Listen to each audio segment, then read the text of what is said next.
पुरुषोत्तम नारायणाय नमः।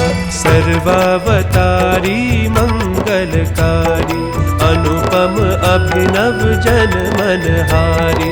छवि उज्ज्वल और नाम सुपावन सर्वोपरि श्री स्वामी नारायण।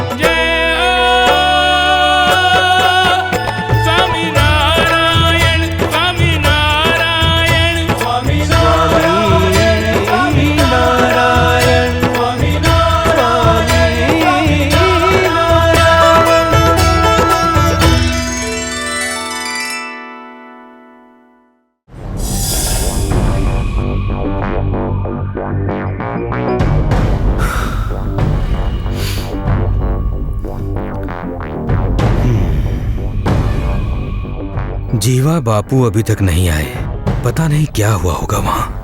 अरे क्या हुआ महाराज, कुछ पता चला? स्वामी जी ने ये सभा क्यों बुलाई थी? सहजानंद स्वामी जी ने बड़ी ही चपलता से हमारी सारी उम्मीदों पर पानी फेर दिया है। उन्होंने सारे राजसी अधिकार लिखित रूप में प्राप्त कर लिए हैं गढ़वी। क्या? देखा देखा देखा देखा महाराज, देखा आपने? मैंने कहा था ना कि दाल में कुछ काला अवश्य है, वरना उस सन्यासी को क्या आवश्यकता है कि एभल बापू की मृत्यु के बाद भी वो यहाँ टिका रहे। मुझे तो अब भी विश्वास नहीं हो रहा है गढ़वी कि वे ऐसा भी कर सकते हैं। आखिर वे एक योगी हैं, उन्हें इस माया से क्या मोह? महाराज, ये माया अच्छे अच्छों की बुद्धि भ्रष्ट कर देती है, यहाँ तक कि देवताओं को भी ये माया नाच नचा देती है। फिर वो तो एक योगी है। इतनी बड़ी जायदाद और वैभव देखकर उनके मन में भी लालच आ गया होगा महाराज। मैं तो कहता हूँ अब भी समय है, आप कुछ कीजिए, अन्यथा वो योगी आपके अधिकारों को हजम कर जाएगा और आपके पास सिवाय हाथ मलने के और कुछ नहीं रहेगा। लेकिन मैं क्या करूं गढ़वी, ये जया और ललिता तो मुझे बोलने ही नहीं देती। नहीं महाराज, ना, अरे जया और ललिता तो अभी बच्ची है। आप जाकर अपनी भाभियों से बात कीजिए, शायद कोई बात बन जाए। आपकी हर बात का उत्तर हमारी बेटियां दे चुकी हैं भाई साहब, अब और कौन सी बात करने आए हैं आप? भाभी साहब, जया और ललिता तो अभी बच्चियां हैं और प्रभु की भक्ति में ही दिन रात लीन रहती हैं, और फिर उन्हें दुनियादारी की भी कोई समझ नहीं है। किंतु आप तो बड़ी हैं, समझदार हैं, कम से कम आप तो मेरी बातों को समझने का प्रयास कीजिए। हमें कोई प्रयास नहीं करना भाई साहब, आप चले जाइए यहाँ से।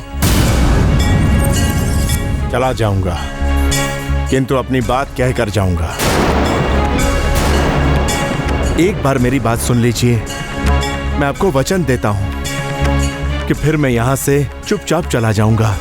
ठीक है, कहिए क्या कहना चाहते हैं आप? देखिए, पूर्व में मैंने जो भी किया उसके लिए मैं हमेशा क्षमा प्रार्थी रहूंगा। सच भाभी जी, अब मेरे मन में आपके परिवार के लिए कोई द्वेष नहीं है और ना ही आप लोगों की धन दौलत और जायदाद से मुझे कोई लेना देना है। मैं तो बस इतना चाहता हूं कि आप लोगों के साथ कोई धोखा, कोई छल कपट ना हो। धोखा? भला हमारे साथ कोई धोखा क्यों होगा? क्योंकि आप लोग सीधे हैं, सरल हैं, इसीलिए आपने उस योगी को अनुमति पत्र लिखकर दे दिया है। अगर एभल बापू ने उनसे कोई वचन लिया था तो फिर उन्हें आपसे लिखित अनुमति लेने की क्या आवश्यकता थी, जबकि एभल बापू तो स्वयं उन्हें ये अधिकार दे गए हैं। कदाचित उन्होंने इसमें हमारा भला ही देखा होगा भाई साहब। आपका भला नहीं, अपना भला देखा है उन्होंने भाभी जी। जरा सोचिए, वो मोह माया से परे इस संसार को त्याग कर सन्यासी हो गए। अब ऐसे में जायदाद के लिए लिखाई पढ़ाई करना यह संदेह की बात नहीं है तो और क्या है। और भाभी, ईश्वर ना करे ये दोनों ने अनुमति पत्र का दुरुपयोग किया तो आप जायदाद से बेदखल हो जाएंगी। फिर आप कहाँ जाएंगी? जया और ललिता का क्या होगा? दादा का क्या होगा? जरा ठंडे दिमाग से सोचिए और विचार कीजिए मेरी बातों पर। मैं आप पर दबाव नहीं डाल रहा हूं, आप सोचकर ही कोई निर्णय लीजिएगा। मैं आपको वचन देता हूं कि मैं आपके अधिकारों का हनन नहीं होने दूंगा। आप सोचकर मुझे अपना फैसला बता दीजिएगा, मैं प्रतीक्षा करूंगा। मगर मैं इतना अवश्य कहूंगा कि आप जो भी निर्णय लें वो जज्बात में आकर ना लें, दिमाग से लें, सोच समझ कर लें।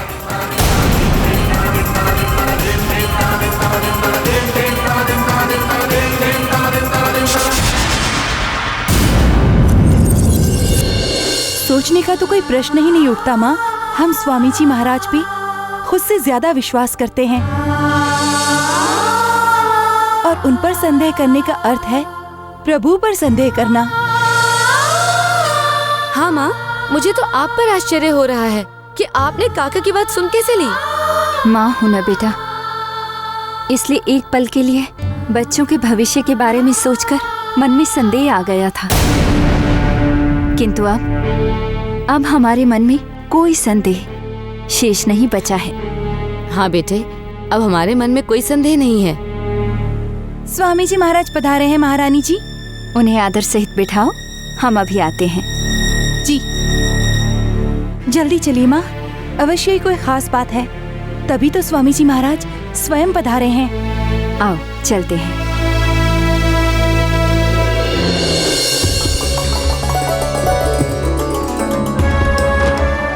जैसा कि आप जानते हैं कि एभल बापू साधु संतों की सेवा और सत्संग करते थे, अतः हमने ये निर्णय लिया है कि हम उनकी परंपरा को जारी रखेंगे। ये तो बहुत अच्छी बात है स्वामी जी महाराज कि आप पिताजी की परंपरा को सदा कायम रखना चाहते हैं।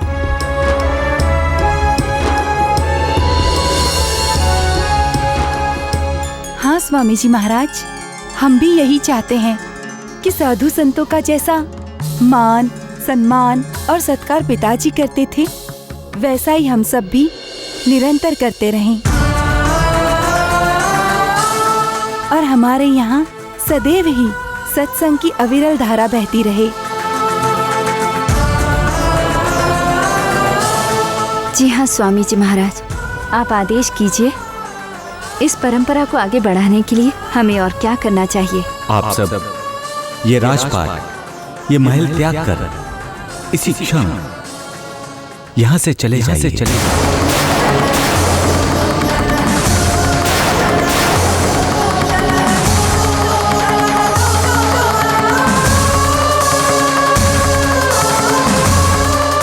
हम समझे नहीं स्वामी जी महाराज, आप कहना क्या चाहते हैं?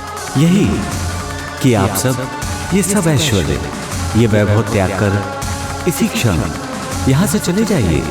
हमसे कोई भूल, कोई अपराध हो गया है स्वामी जी महाराज, जो आप हमें ऐसा आदेश दे रहे हैं? नहीं, ऐसा कुछ नहीं है। तो फिर ये आदेश क्यों? क्योंकि एभल बापू की आज्ञा और आप सबकी लिखित अनुमति के अनुसार हमें यहाँ की देख रेख करनी है और साथ ही एभल बापू की संत सेवा और सत्संग की परंपरा को आगे बढ़ाना है।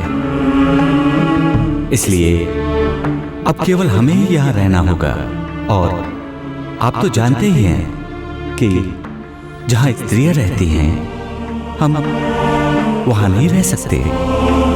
अतः आपको हमारा आदेश मानकर यहाँ से जाना ही होगा। लेकिन हम कहाँ जाएंगे स्वामी जी महाराज? ये तो बस आप ही जाने। आप जहाँ जाना चाहती हैं जा सकती हैं, किंतु यहाँ रुक नहीं सकती। किंतु स्वामी जी महाराज,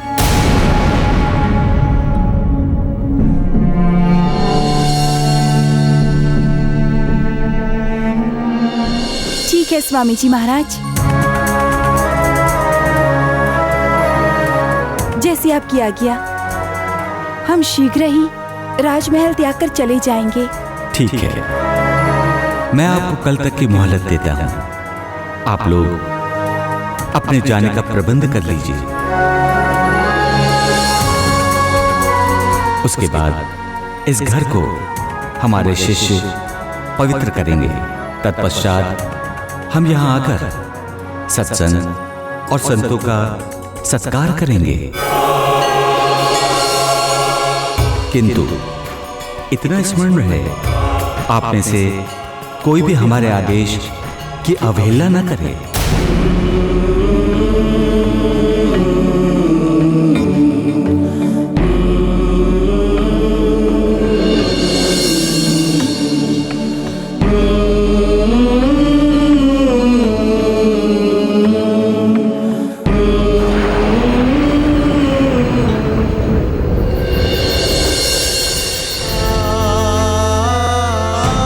ये आपने हमें किस धर्म संकट में डाल दिया है स्वामी। एक तरफ आपकी इच्छा और स्वामी जी महाराज का आदेश, और दूसरी तरफ हमारे बच्चों का भविष्य। हम करें तो क्या करें स्वामी? हमारी तो कुछ समझ में नहीं आ रहा कि स्वामी जी महाराज ने आखिर ऐसा आदेश दिया ही क्यों? क्या आज से पहले हमने कभी साधु संतों की सत्कार की परंपरा को नहीं निभाया? आखिर वे चाहते क्या हैं? हाँ स्वामी, आखिर स्वामी जी महाराज ने ऐसा आदेश दिया ही क्यों, जबकि वो अच्छे से जानते हैं कि इस राज्य को छोड़कर हमारा कहीं और आश्रय नहीं है। कहीं जीवा भाई की बातें तो सत्य नहीं?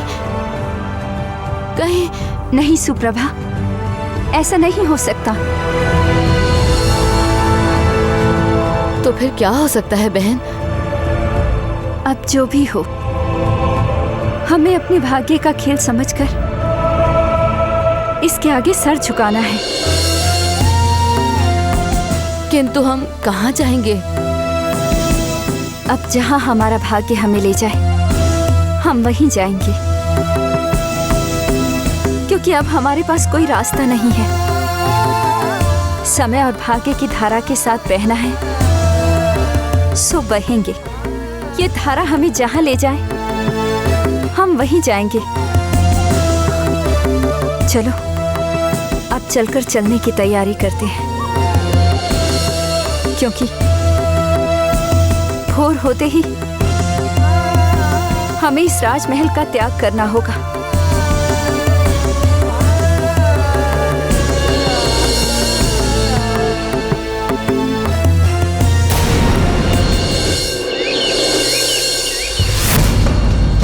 हाँ महाराज, ये सच है। आपके भाई का परिवार राजभवन त्याग कर जा रहा है। क्या? अचानक ऐसा क्या हो गया कि उन्हें राजभवन त्यागने की नौबत आ गई है? वे अपनी इच्छा से राजभवन त्याग कर नहीं जा रहे हैं, बल्कि स्वामी सहजानंद जी ने ही उन्हें राजमहल से चले जाने का हुक्म सुनाया है। क्या? हाँ महाराज, जिसका डर था वही हुआ महाराज। उस स्वामी ने लिखित अनुमति को आधार बनाकर सबको घर से बाहर निकाल दिया और खुद राजभवन पर कब्जा जमाकर बैठ गया।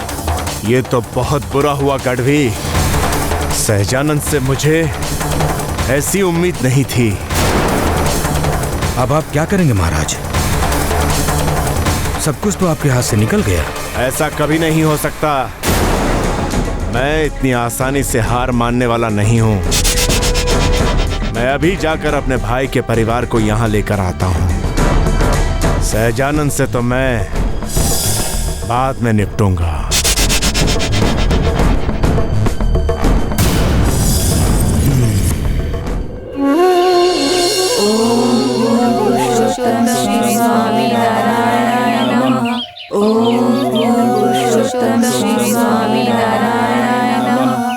इसे कहते हैं बुरा वक्त। जिस स्वामी जी महाराज एबल बापू और उनके परिवार ने इतना भरोसा जताया है, अपने सर आंखों पर बिठाया, और आज उन्होंने ही सबको बाहर का रास्ता दिखा दिया। आखिर एक सन्यासी योगी महापुरुष का राज्य और सत्ता से क्या मोह हो सकता है? मुझे तो लगता है अवश्य ही सब में कोई भेद छुपा है। ओम पूर्ण पुरुषोत्तम स्वामी नारायणाय नमः। ओम पूर्ण पुरुषोत्तम स्वामी नारायणाय नमः। पूर्ण पुरुषोत्तम श्री स्वामी नारायणाय नमः। ओम ये क्या हो गया आप लोगों को? इतना सब सहने और देखने के बाद भी आप उसका जाप कर रही हैं? बंद कीजिए ये सब। काका, आप कृपा करके हमें हमारे हाल पर छोड़ दीजिए। ऐसे कैसे छोड़ दे बेटा? आखिर तुम लोग हमारे स्वर्गवासी भाई की संतान हो, उनका परिवार हो।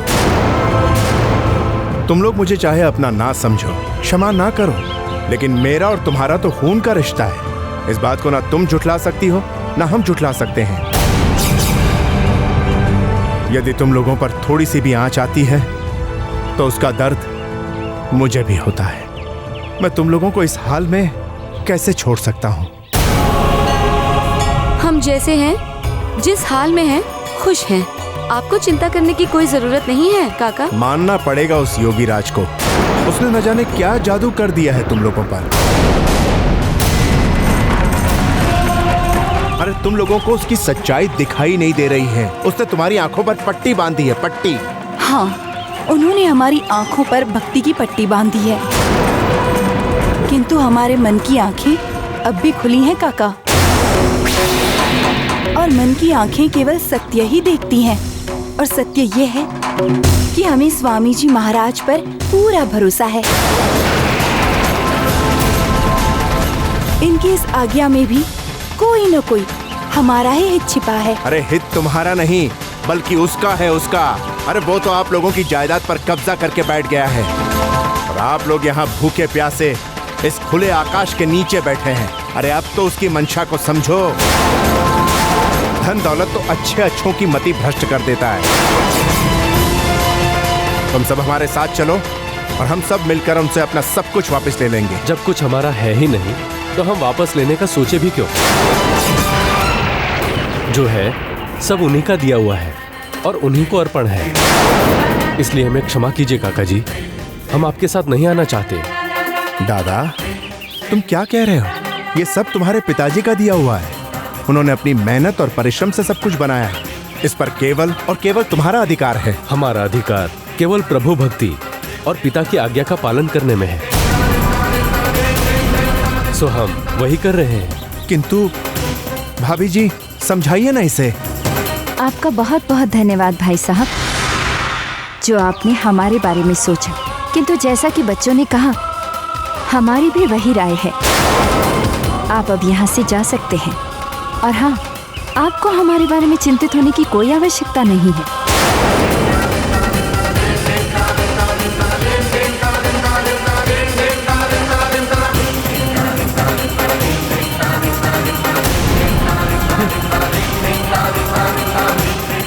महारानी की जय हो। महारानी, हम आपसे ये नहीं पूछना चाहते हैं कि स्वामी जी महाराज ने आपके साथ ऐसा क्यों किया है। बस हम तो आपकी प्रजा होने के नाते इतना ही अनुरोध आपसे करना चाहते हैं कि आपकी प्रजा के पास जो भी कुछ है उस सब पर पहला अधिकार आप सबका ही है।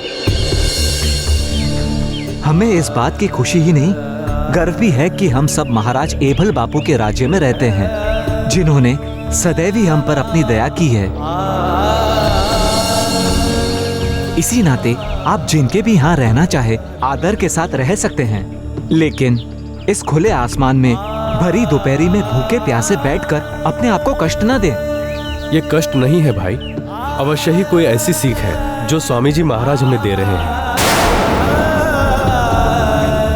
आप सबने हमारे प्रति जो भावना जताई है उसे जानकर हमें बेहद खुशी और गर्व महसूस हो रहा है। आप सब हमारी चिंता ना करें, यदि आवश्यकता होगी तो हम अवश्य ही आपकी सहायता लेंगे। जैसे आपकी मर्जी छोटे महाराज।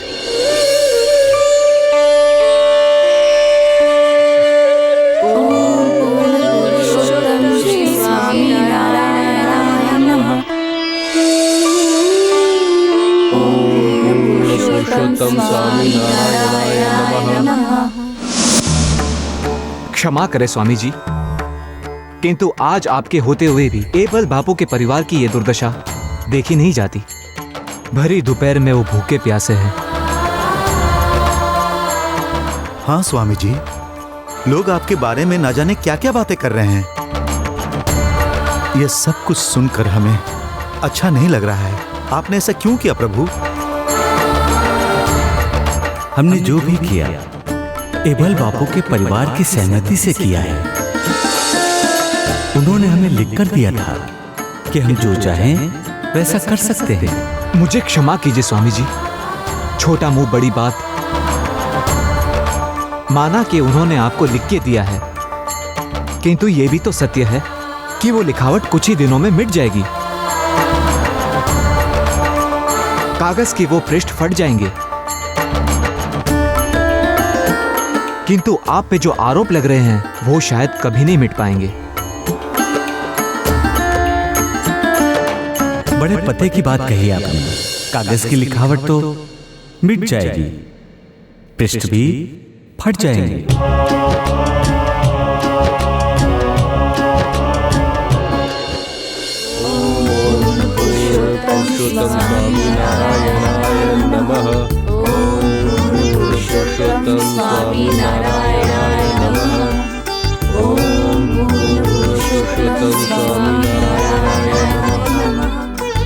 जय स्वामीनारायण। जय स्वामीनारायण।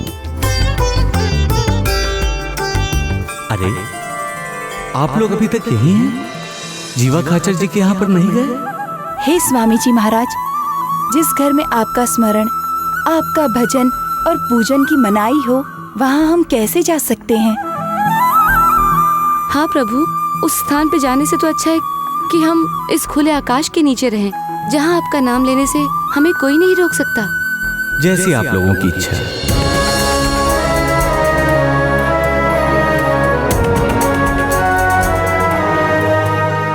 किंतु आज मैं यहाँ आपके हालचाल पूछने नहीं आया हूँ। मैं तो यहाँ किसी और काम से आया हूँ। आप आज्ञा दीजिए स्वामी जी महाराज।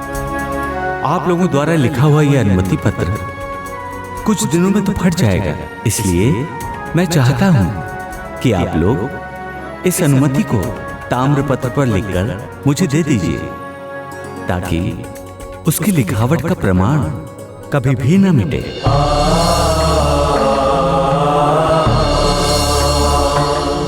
हे स्वामी जी महाराज, ये कागज भी फट सकता है और ताम्र पत्र भी नष्ट हो सकता है, किंतु जो अनुबंध और अनुमति हमने आपको अपने हृदय से दी है वो अमिट है, उसे कोई नहीं मिटा सकता। इसीलिए आप निश्चिंत रहें, हम कभी भी आपकी आज्ञा की अवहेलना नहीं करेंगे। हाँ स्वामी जी महाराज, आप कहे तो हम ये नगर, ये राज्य छोड़कर चले जाएं। आप लोगों को कहीं भी जाने की आवश्यकता नहीं है, क्योंकि जो विश्वास मैं आप लोगों में देखना चाहता था वो देख चुका हूं। आप हमारी भक्ति और कर्तव्यों की हर कसौटी पर खरे उतरे हैं। अब मुझे या एभल बापू को आप लोगों की चिंता करने की कोई आवश्यकता नहीं है। आप सब समर्थ हैं, सक्षम हैं।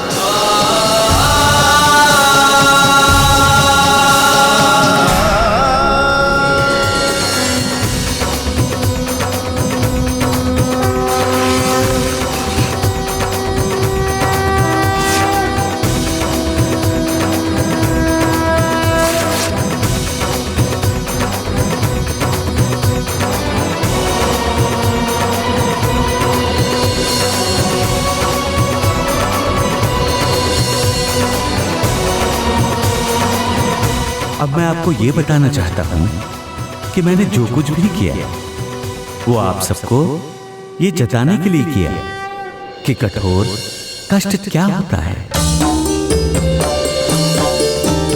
भूख, प्यास और छत के बिना रहना कितना मुश्किल होता है। मैं आपको ये संदेश देना चाहता हूं कि अभाव में कैसे जिया जाता है, कैसे जीवन में संघर्ष किया जाता है, कैसे वचन की लाज रखने पर कष्ट और पीड़ाएं सहनी पड़ती हैं, ताकि कल को आप जब राज्य संभालने पे तब आप अपनी प्रजा के कष्ट का आभास कर सकें और ये जान सकें कि एक पल का भी अपनी प्रजा के लिए क्या उत्तरदायित्व होना चाहिए। हमें अच्छी तरह से आभास हो गया है स्वामी जी महाराज। अब आप आज्ञा दीजिए, हमें क्या करना है। आप सब राजभवन चलिए, वो सदा से आपका ही था और आप सबका ही रहेगा। हम जानते हैं प्रभु, आपने जो भी आदेश दिया है उसमें जरूर हमारा ही हित है। प्रभु, आपसे निवेदन है, यदि जाने अनजाने में हमारे मन में आपके प्रति अगर संदेह निर्माण हुआ हो तो कृपा करके आप हमें क्षमा कर दीजिए। आपके मन में हमारे प्रति जो भी विचार आए हैं वे एक माता होने के नाते ही आए हैं, और माता सदैव करुणामयी होती है। औलाद चाहे जैसी भी हो, मगर एक माता सदैव यही चाहती है कि उनके रहते हुए उनकी संतान को कभी भी किसी भी तरह का कोई कष्ट ना हो। हम धन्य हैं कि हमें आप जैसे भक्तों की सेवा करने का अवसर मिला। बोलो सर्वोपरि श्री स्वामीनारायण भगवान की जय। बोलो सर्वोपरि श्री स्वामीनारायण भगवान की जय। बोलो सर्वोपरि श्री स्वामीनारायण भगवान की जय। बोलो सर्वोपरि श्री स्वामीनारायण भगवान की जय। बोलो सर्वोपरि श्री स्वामीनारायण भगवान की जय। बोलो सर्वोपरि श्री स्वामीनारायण भगवान की जय।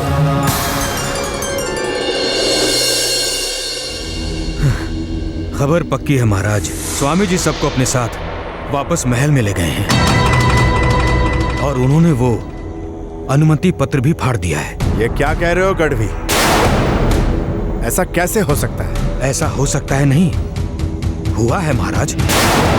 सहजानंद क्या चाहते हैं मेरी तो कुछ समझ में नहीं आ रहा है। पहले वो घर से निकाल देते हैं, फिर घर वापस बुला लेते हैं। उन्हें समझाना मेरे वश की बात नहीं है गढ़वी। मैं तो उनके बारे में अपनी भाभी और परिवार से न जाने क्या क्या कह आया हूं। मेरी तो कुछ समझ में नहीं आ रहा गढ़वी कि अब मैं क्या करूं। क्षमा मांग लीजिए उनसे महाराज। उनसे कहिए कि आपने उनके विरुद्ध जो भी कुछ कहा है वो इसलिए कहा है कि आप अपने भाई के परिवार को देखकर दुखी हो गए थे। वे बड़े दयालु हैं महाराज, आपको क्षमा कर देंगे।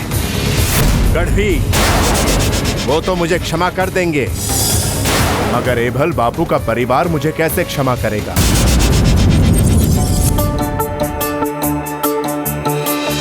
स्वामी जी संतों के संग कर रहे महल प्रवेश,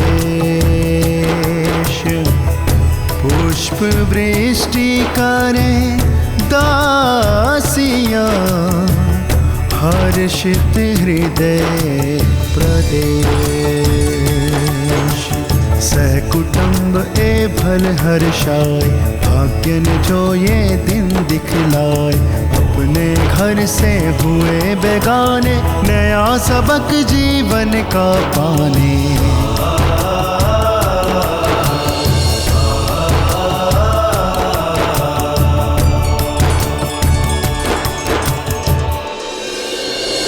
आप लोग अपना राज्य संभालिए और हमें आज्ञा दीजिए,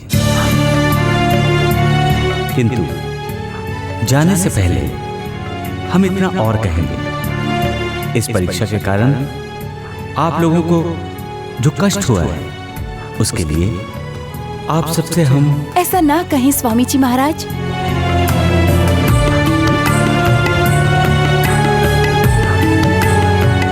हमें कोई कष्ट, कोई पीड़ा नहीं हुई है, बल्कि आपने हमें जो शिक्षा दी है उससे हम सब आज अनुग्रहित हो गए हैं।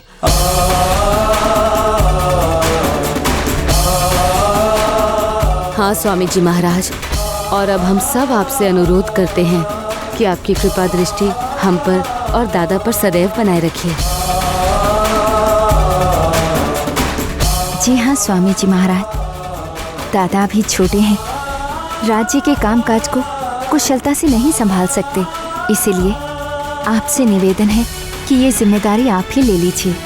हम जिम्मेदारी ले सकते हैं, किंतु सन्यासी होने के कारण हमारी कुछ मर्यादाएं हैं।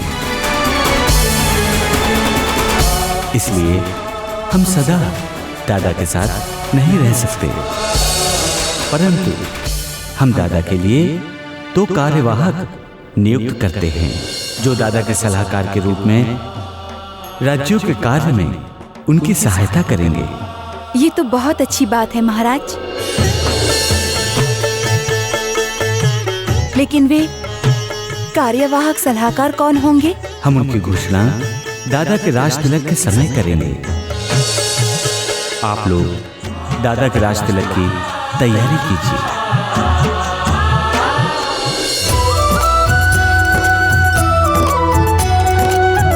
बोलो सर्वोपरि श्री स्वामीनारायण भगवान की जय।